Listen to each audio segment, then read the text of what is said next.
The hospital corridor smelled of antiseptic and quiet exhaustion, the kind that settled into the bones after long nights and unspoken fears.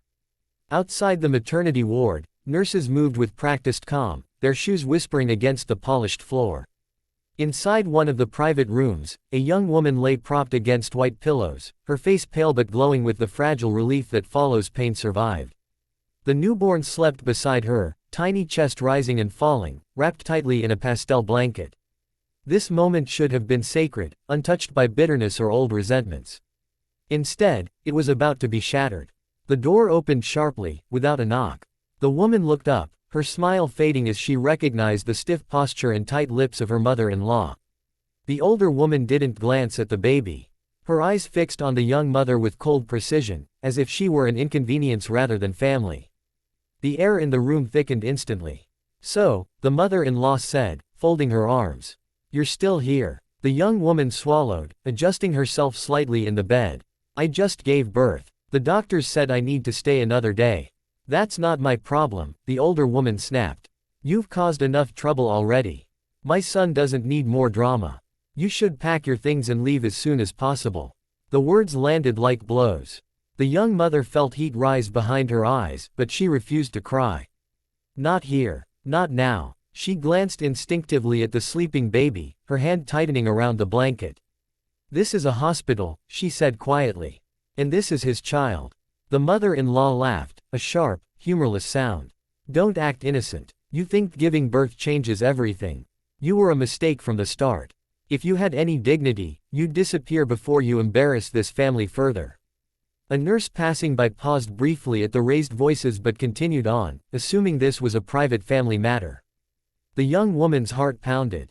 She felt small, trapped between white walls and a lifetime of accusations she had never fully escaped. She had been called unworthy before, but never at a moment this vulnerable.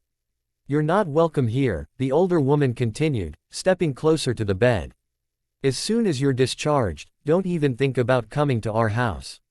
You're rushing to the wrong station if you think you belong in this family." The phrase echoed cruelly in the room. The young mother opened her mouth to respond, but before any words could form, the door behind them opened again. This time, the entrance was calm, almost casual.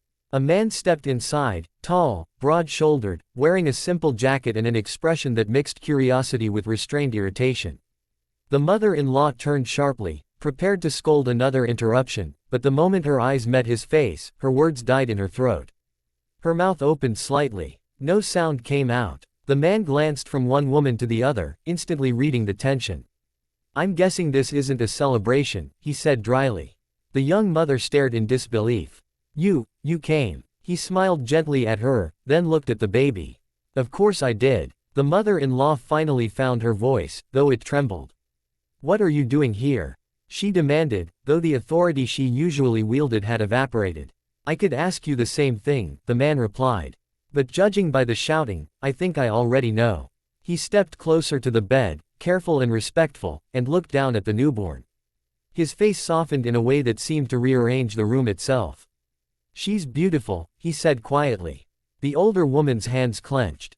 "This doesn't concern you." "It does," he said, turning to face her fully. "Now, it concerns me very much." There was something in his tone that made the mother-in-law falter. For the first time, she seemed unsure of her footing. "You have no right." "I have every right," he interrupted calmly. "And more than that, I have proof." Silence followed, thick and heavy. The young mother felt her breath catch.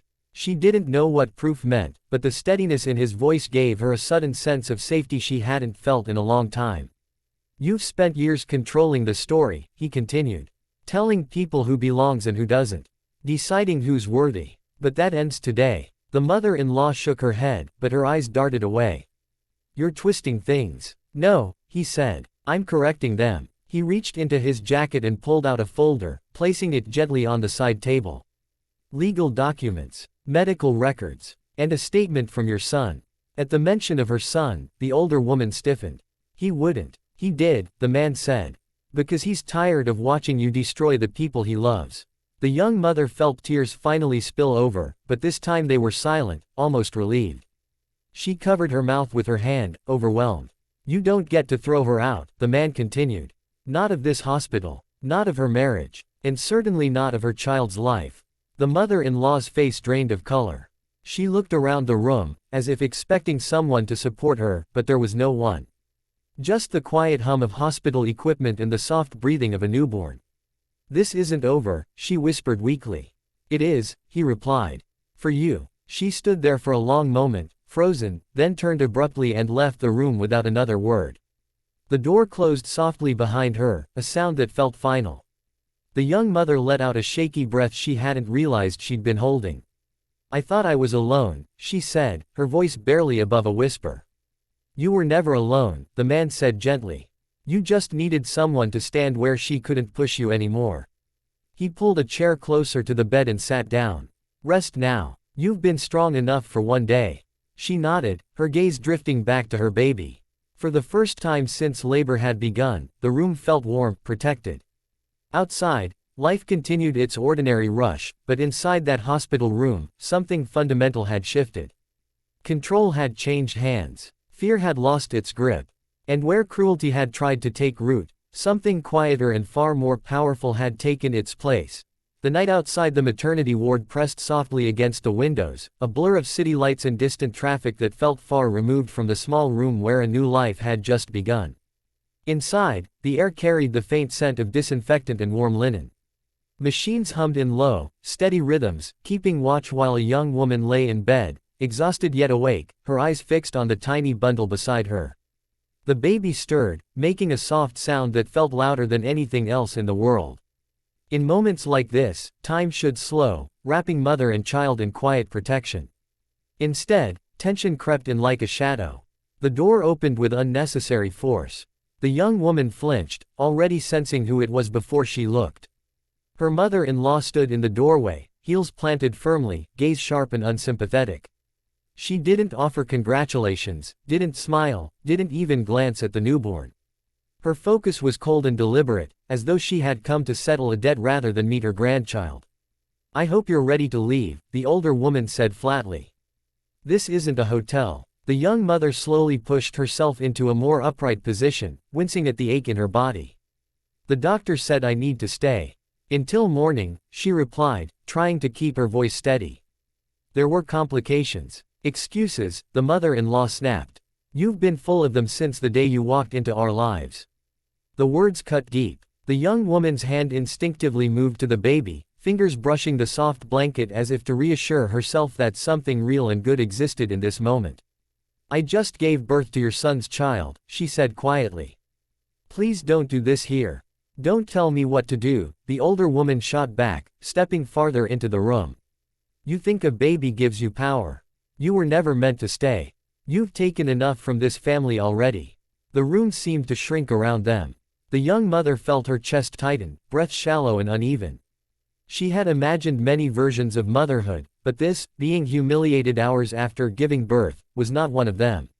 "This is a hospital," she said, her voice trembling now. "You can't just throw me out."